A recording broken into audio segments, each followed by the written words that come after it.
The reason I get fly is Ivan Jasper. I even keep your picture in my passport. Love, love. Wake up and... Welcome back. Kavina here with episode 10 of Planning a Trip 101. We'll share how the purpose of the trip impacts and influences how to budget and spend for lodging and logistics. As mentioned in the previous video, self-reflect on what's important to you and the purpose of the trip. Is this a relaxation and chill trip, adventure-packed trip, shopping-focused, or a mix of them all? Knowing what's important to you and what you will and won't compromise on will and should influence the method of travel and the quality of your lodging. Comment below what part of your trip you're willing to sacrifice more to spend elsewhere.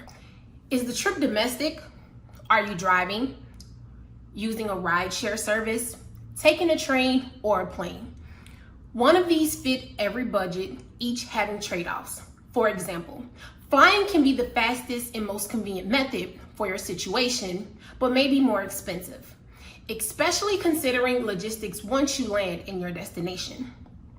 Breaking air travel down even further, there are many carriers that range in price, quality, and experience. So you have to decide what's more important to you. Are you going to stay in a hotel, rent a room, or a house? Again, each range in price and have trade-offs. Are you a solo traveler, or are you in a travel group where you can split the costs? All of these impact everything.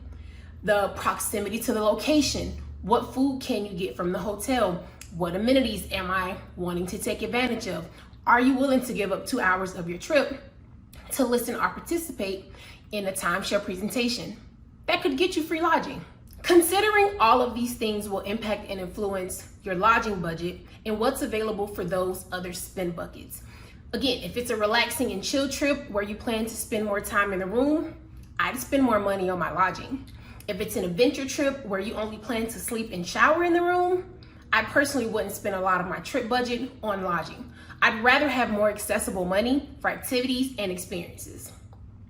Mentioned in another previous video of this series, you'll have done your research and have a tentative itinerary, or at least at minimum, what you want to do.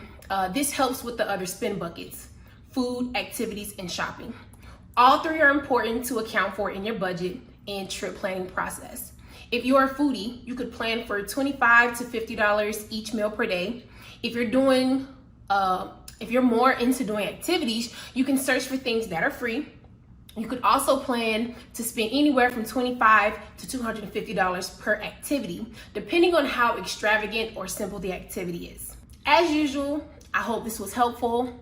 Join us next Saturday where we'll share some options of how to pay for your trip.